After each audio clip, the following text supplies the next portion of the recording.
Yo, this is Staff Sergeant Mac. We're here in Denver, Colorado for an Unstoppable Growth event hosted by Big Green Dow. And we're sitting on the Power Plant podcast. My co-host, Mr. Lucky, isn't with us today. He's, in fact, right outside the door politicking. You know how it is in the nonprofit world. You got to connect, you got to network, and that man is an expert at it. But today, I have two amazing guests on this little trip that we're about to take. And again, I just want to reiterate, this is a time of storytelling. And I don't know if you were here for the storytelling event on Sunday, or I'm sorry, was it Monday? Yes. Tuesday. Tuesday night. Monday night, yeah. Right. Dang, you'd think I would know that because I was there. But the weekend, it seems like pretty long right now. But this is our opportunity to share our stories, kind of talk about the Dow. I want to get that in your mind. How can you leverage and utilize this particular opportunity? Right now, this is a real life event, right? We're face to face. We're not a website. We're not talking on Slack. This is a human to human moment, which I feel, for me, I feel like COVID kind of made me realize how valuable this face-to-face time is. It's so great to feel that energy. Yeah, exactly. You can't feel that in a Zoom meeting, you know what I mean? But being in these spaces, you can really look into someone's eyes, into their face, and feel their words. But please introduce yourselves. Okay. Well, first, I just want to say I've seen people coming in and out of the recording booth, and I see a lot of elders who have been doing this work for a long time in their communities, and I am honored to be part of the interview lineup to share a little bit about our community's story. So my name is Kris de la Torre. I'm the Associate Director for Cultivate Collective. We are a 6-acre community hub on the southwest side of Chicago, and we are home to the Academy for Global Citizenship, which has been in the scene a little bit longer than Cultivate Collective, but we'll get into that. Cool. The Shy. Okay. Nice to be here. My name is Aamar Khwaja. I'm based out of Austin, and I run a startup called Modgarden. We help people grow food indoors, both commercially and for residences. So I've created a product called Tiny Farm that is, think of it like a Keurig for fresh salads. I hear the word on the street is that your particular growing with your method and what you have going on increases the nutritional value of that particular vegetable or fruit is like 20, 30, I want to say, you said it best, and I'm going to quote you on this one. You said that our grandfather's apples were 10 times as nutrient as they are today, which blows my mind because the apples today are like 12 times as big as our grandfather's apples, but they do not have the nutritional value that they once had. We need 12 oranges to our grandfather's one, yes. That is wild, man. And they do seem to have twice the amount of sugars, so it seems like maybe somehow we've teetered in one direction where maybe less nutrient dense, but sugars are really high. Well, we all know what sugar does to the mind. Probably the wrong direction for breeding, but Well, the sugar has a particular component to it that hits us in a certain area of our brain. I've heard about that. Yes. I think that's true. That gets us a little addicted to it. But for you, my next question for both of you, and we got time, all right? There ain't no pressure here, okay, on time, because this is all about storytelling. For each of you, what is your vision of your org? What do you see happening with the next year? Do you want to? Sure. Happy to jump in. So Cultivate Collective is in a really interesting moment. I mentioned Academy for Global Citizenship has been operating for 15 years on the southwest side of Chicago. And for our next year, we've had these big leaps in the work that we do. After 15 years of providing K-8 education in an IB program that really centers sustainability, gets kids outside, very experiential learning focused, we were able to realize like a decade's worth of work to move on to a brand new campus. I mentioned the 6 acres on the southwest side of Chicago. The facility is really something special. And the idea was that if we could build an energy and water net positive public school on the southwest side of Chicago with 2+ acres of production farming, space for students to learn in the garden. So they have their own hands-on space where we can do things that are a little more experimental, low risk. Kids can design their garden spaces while still having production that feeds into the school cafeteria program, which is a federal school food program, by the way. We're looking towards a plant-forward menu. All of that has happened in the last year. We moved in last September, actually. That's fresh. So almost exactly a year ago. Kids are in the building. We've lived in the building. We've got gray water catchment systems. We're using to flush our toilets. Photovoltaics. We're able to give energy back to the grid in Chicago. Geothermal wells that regulate the temperature. It goes on and on. It's a really amazing, amazing feat that we're in the building. And there's no rest for the weary. So in the next year, with the 6 acres we have, we're looking at expanding into a phase 2 facility that would offer workforce development and green sector jobs so that whatever happens after that K through 12 career, there are some options for our community members. And it's important, the geography is important because our community is situated in the middle of a very industrialized part of Chicago. So to have this facility, to have infrastructure that can also be used as a learning tool from pre-K all the way through young adulthood is really, really important for our community. So once we get this phase 2 building up and running, we'll be able to host lifelong learners in green sector work. So that's work on the photovoltaics, the geothermals, apprentices on the sustainable farm. Solar energy, all of that. All that. So that's, that's the next year. Wow. Dang. I'm a little speechless. That's fresh. I'm going to circle back around to some stuff for you. I'm not sure I can top that, but here goes. We are a startup. We initially started off as a direct-to-consumer product, but we've since switched to more of a commercialized model. So we grow food indoors, as I had mentioned. We're currently we're running a paid pilot with the Omni Austin. And what that means is that we are growing on premises for that hotel restaurant. So we're working directly with the chefs. They're curating the greens that we grow. Right now we're limited to greens, and we're growing in the kitchen, in the back of the kitchen, and then presenting the trays as they come out. While that's happening, we have our tiny farm is in their dining room. So when patrons come in, when diners come in, they can see that there's something different going on in terms of the food production coming out of that kitchen, at least in part. And so the head of the food and beverage department there takes the opportunity to speak to his patrons and says, we're growing on premises. We're growing fresh food that's organic, grown in soil that's meticulously curated. So that's our first pilot. We are opening up another restaurant down the street with a celebrity chef who worked at Noma, the #1 restaurant in the world. Okay. And when he You called... were so humble. I don't think you're having any trouble telling us about your next year. You played that real cool. That was nice. This is awesome. And so when he asked to see me, he said, come over and see me. I'm interested in what you're doing, and bring some of your stuff over. And when I brought some of our greens over, he was like, how do you achieve this taste profile? I said, it's because of the soil.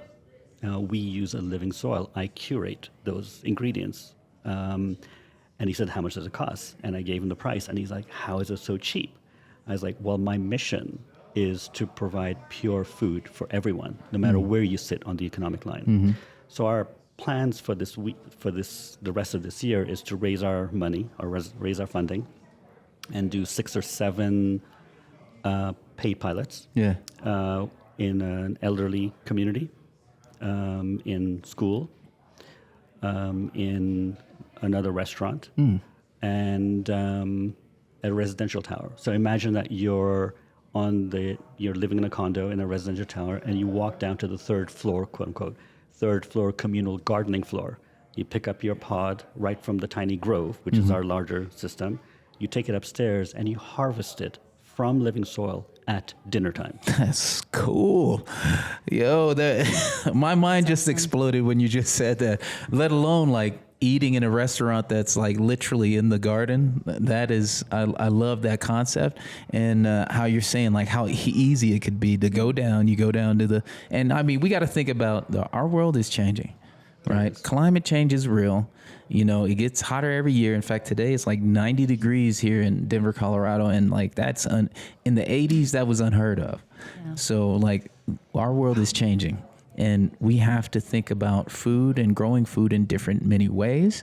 Like what does that look like? And that's something that I take into the classroom with the students that I work with at Lake Middle School, is like, how are we going to grow food if we're not able to do it like we've been traditionally, right? Yeah. Because I want to say 2 years ago, we had horrible hailstorms that destroyed a lot of crops here in the plains here of Colorado. And it was like, you know, how can we adapt? We have to adapt. We have to change our behaviors. And like hearing your story and you inventing this new way of like from soil. We're not talking about hydroponics. No, we're not. Because, and again, another problem is our soil, is that we have, I want to say here, I know for a fact here in the Great Plains, because we've, you know, chemical dusted stuff, pesticides, threw too much nitrogen in the soil and that's right. basically killed it. We've got about maybe 49 to 50 that's crop correct. Rotations left. That's right. And after that, like, that's it. We're going to have huge dead zones that we're unable to grow food on. And one of the great balances of that symbiotic system is almost extinct, and that was the great buffalo that ran these plains. And the bacteria from them right. is what cultivated, you know, all this great soil that we have out here. So like hearing that is dope. But what, and this is for both of you, how do you see the DAO helping you in your mission as an individual organization? And how do you see being a part of this collective of orgs that are doing this work? Like, how do you see the symbiotic relationship between all of us? And how can we leverage the DAO to not only amplify what you're doing, but get it in a way where, like, we're collectively doing that across the board? So my massive transformative mission is to get nutrients into cells. We have a nutrient security problem. We don't have a food security problem. It's a distribution problem, but there's plenty of food out there. What we're doing is we're bringing the farm to urbanites. As cities laid ever expansive concrete, we killed off all life, all gardens that were there. The DAO is going out and training people to grow food. And it is creating gardens, edible gardens, across cities and beyond. We're not going, as Modgarden, we're not going to take over growing food. What we're trying to do is we've got a dual, triple, quintuple component to this, one of them being education. And so what you do outdoors, we do indoors. And so there's the complement right there. And then through education, we would drive the stickiness of those people that are part of the DAO, that have been trained by the DAO to grow food, and we would then continue to support that. And okay. So I see your vision. I see it. Yeah, I love that. I one of the things that's really resonated as you both have been speaking is this idea of leveraging technology to teach effectively in very concrete, measurable ways this significance of soil health, right? This is old knowledge. Correct. This is not new technology, but we can marry the two. And I think the DAO is sort of propelling itself kind of along that trajectory of using new technologies to connect people in work that has sustained life on the planet as we've known it up to this point, and that's very important. And I think there's something really critical about thinking in these like rhizomatic networks, which is a decentralized model, and I think that is inherent in the DAO model, right? We're bringing together all of these operators from across the country who are experts in their place and their communities, who understand the unique needs and challenges that their communities face. And then we are working together to future dream something better for all of us that also has tremendous and critical impacts on our environment.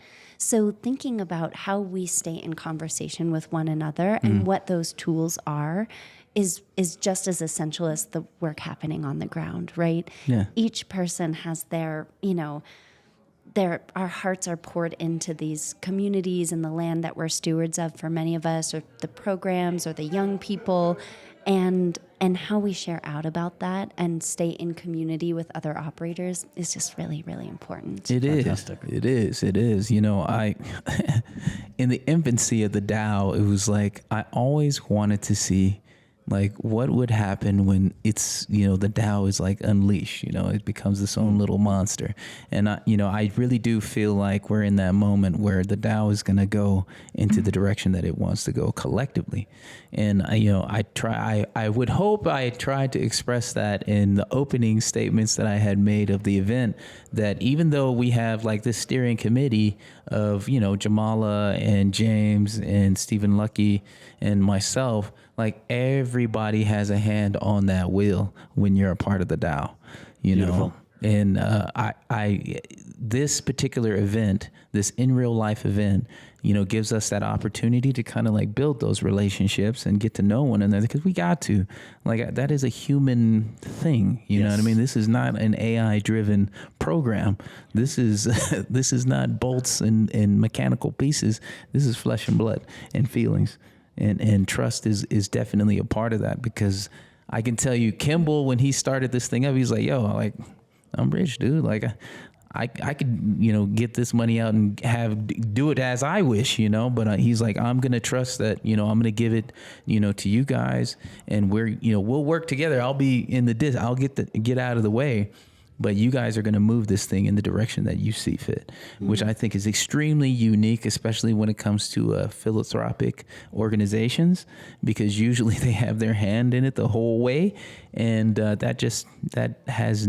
have not experienced that with the DAO. And it's really driven by us. And I hope that when you leave from here, you have a deeper understanding of what potentials can come from being a part of the DAO. Yeah, I think that's so well said. And I think one of, what I like also about this model, and we have to start asking ourselves in every new technology that we leverage for good, for the greater good, is, has that technology made our work more humane?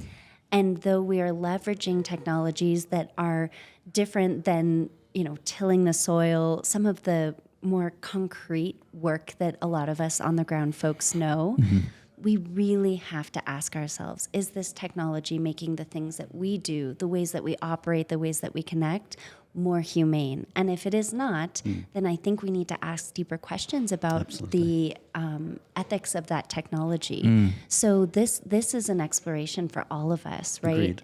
And I think really grassroots community advocates and activists need to be part of that conversation. Definitely. Need to be part of that barometer of what we're doing, bringing us closer together.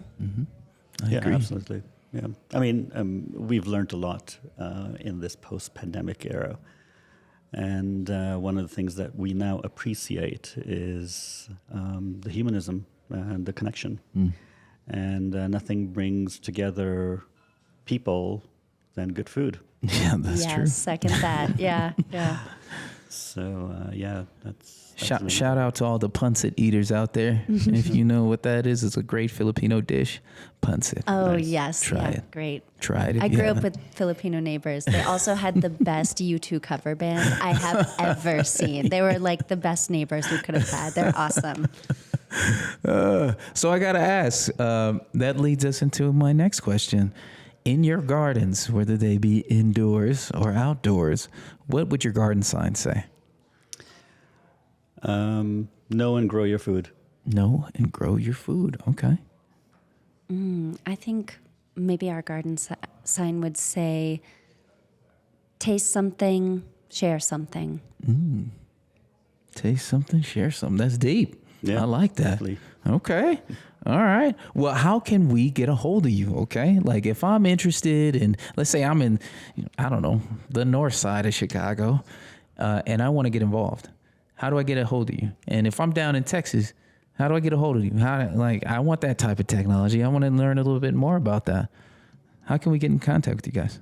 We love visitors, and we have all sorts of events going on. Join our community walking group. We've got harvest days. We would love to host you. So find us at cultivatehere.org, or you can look for the Academy for Global Citizenship, and you'll see what's happening on the campus, how you can plug in either to the education school side or through our community events. Okay. You're invited. You're both invited. Well, if I'm in Chicago here shortly, yes, I am coming You better, by. at least. That's Yeah. awesome. Look forward to that.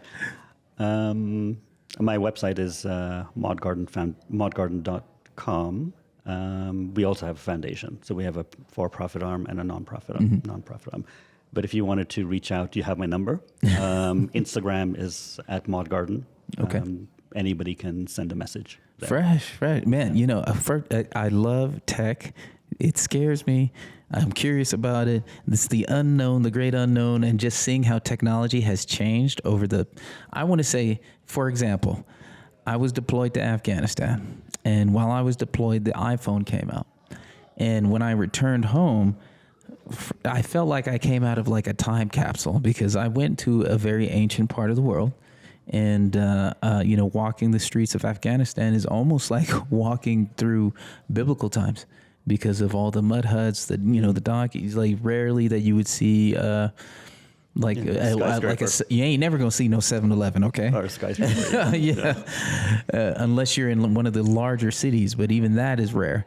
But coming back and just seeing like just how fast technology has grown, and now we have artificial intelligence in the scene. Like, I really want to pick both of your brains about like, what do you think about tech and agro tech, especially, and then for both of you because you both deal with it. How do you see AI coming into these particular spaces? Is it, do we do it like we did the internet? We just open up that Pandora's box and let it do its thing?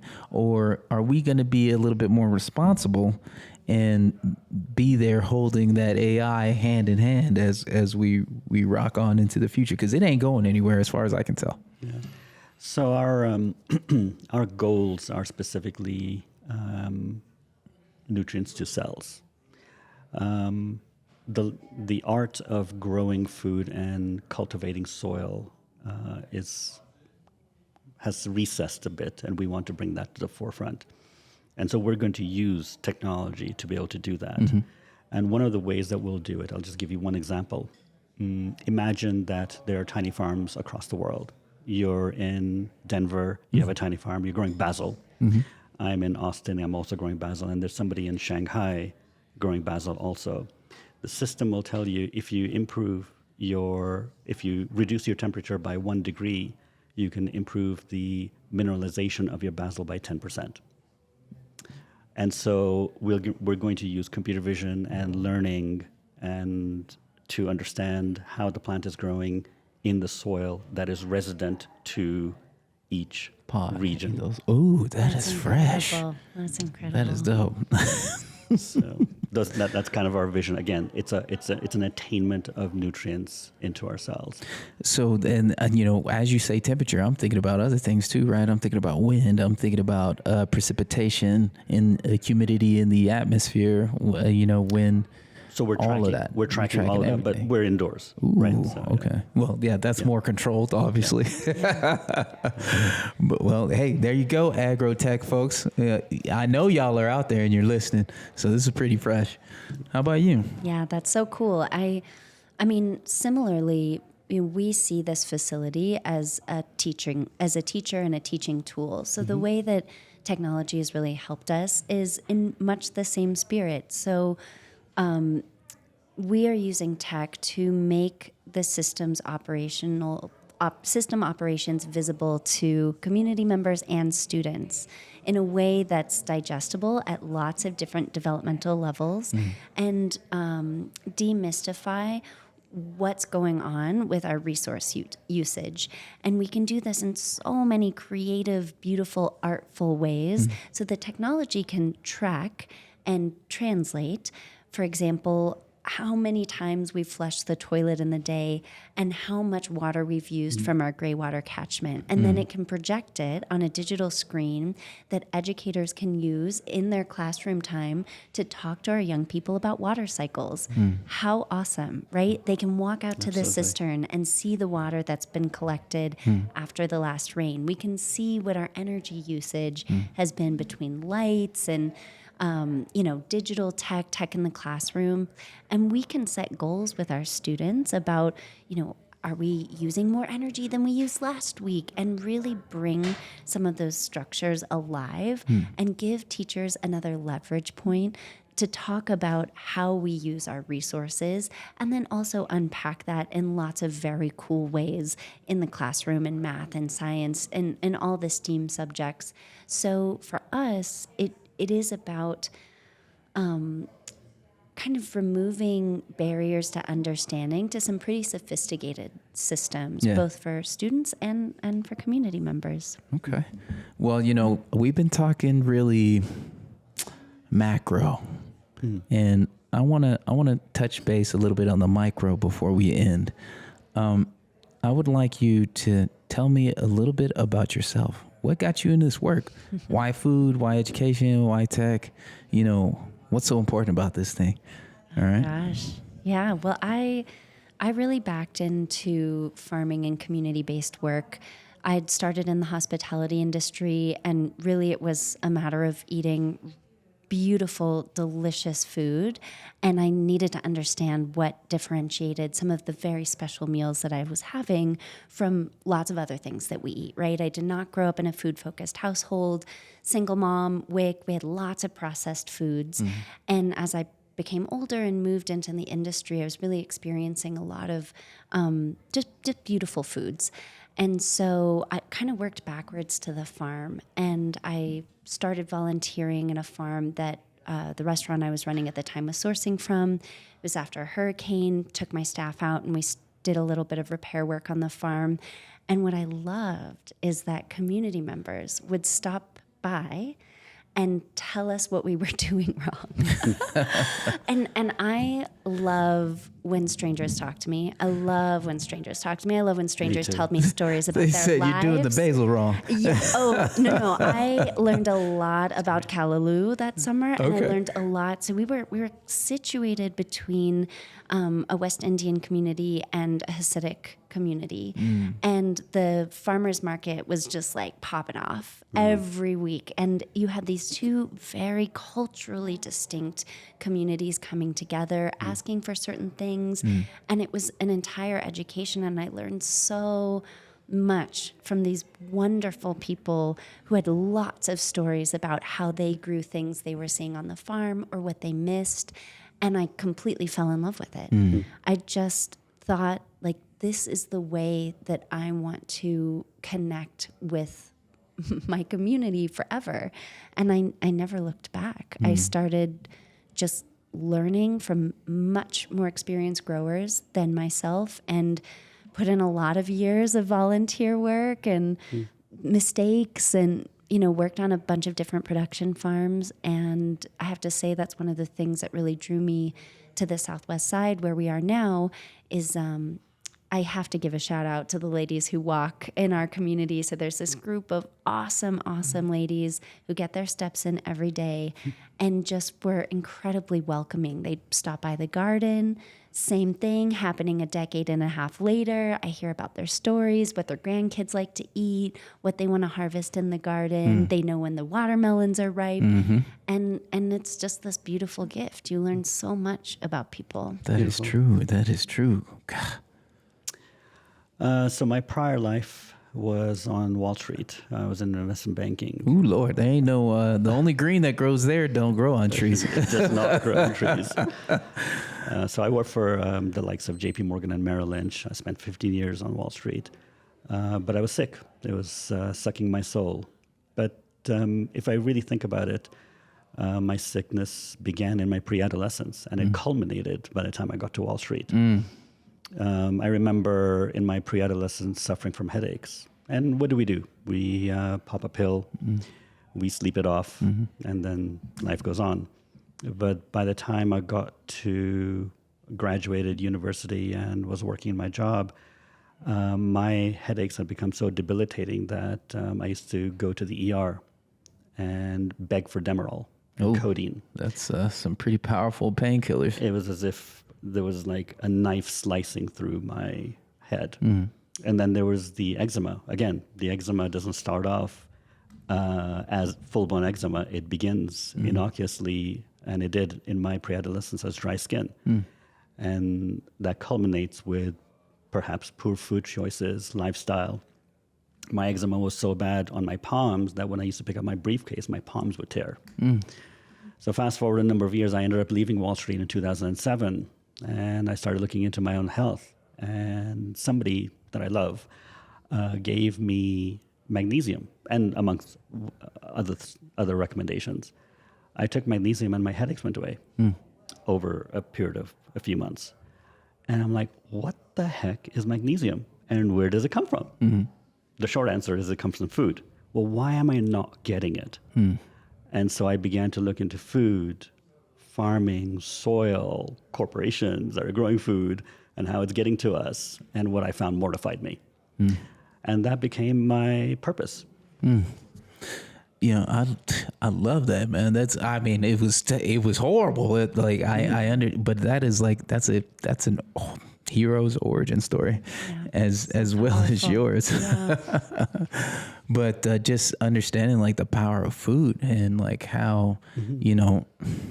I feel like there was such a missed moment for maybe our even elders to really guide us in this thing. Like we wanted convenience and ease, and out of that we've created additional problems for us, right? And I really do feel like, and this is one of the things that I really like about, well, just Big Green, the Big Green company, is that they want to try to get people to grow food. Like just grow food, man. You know what I mean? Like we're wasting so much water on grass right now. Like if you're growing grass right now, I'm like, dude, just let it die. Zero scape that thing. Especially and throw if a you're here in garden on there. Denver. Exactly. Yeah, I mean, that especially here. Yes. Turn that over. There's no honoring of the life in the soil, in the land. There's an SDG goal by the UN SDG goals. One of them is life on land. I've changed it to life inland. I like that. And understanding how that life impacts our bodies. 100%. Yes. That's the living. In very powerful ways. Yeah, and it's so interesting because, like, you know, we're doing this stuff in green space, this green space little warehouse, and we're in an industrial part of Denver. And if you walk the streets, man, it's concrete and asphalt, and it's hot, and it's like the sun hits that concrete, and you squint your eyeballs, you know what I mean? And then like the sweet release that I get from when I step into my little gardens and these little stewarded little green spaces, and I'm just like, oh God, this is good. Yeah, we need that nutrients in our bodies, but we also need that beauty. Yeah. Yes, we do. We had some we've been having great conversations the last 2 days. If, this is obviously one of them, but one of the things we got into is just our souls need to see that green space. 100%. There's nothing more beautiful to me than finding a community garden in a city that's new, part of that kind of city exploration, and you really see people's vision, right? You see what matters to them. You see what they like to eat on their table, what they're playing around with, who's got the flowers, who's got the herbs. It's really just a restorative space, and we need that more than ever. Yes, it is. Yes, it is. And it inspires us to eat better. When it's beautiful, we want to eat that. Exactly. Well, man, we could talk all day. We could. I'm using a line from Captain America. I could do this all day, but we got to wrap this up. I just want to let you both know, thank you for sitting down with me today, and we just scratched the surface. We just scratched the surface, and I really do want to follow up with both of you, obviously, whether it be in podcast form or I just like, yo, what's going on? Anytime. Chicago, I hope where we you do. at? Texas, where you at? And hopefully you can see a connection between you both, because I see a connection between all of us, obviously, in a way that we can collab together, and the DAO be the vehicle for us to help get us where we want to be. So let's keep that in mind. Here. And this is Power Plan. I'm Staff Sergeant Mac. Kris de la Torre. And Aamar Khwaja. And we'll see you next time.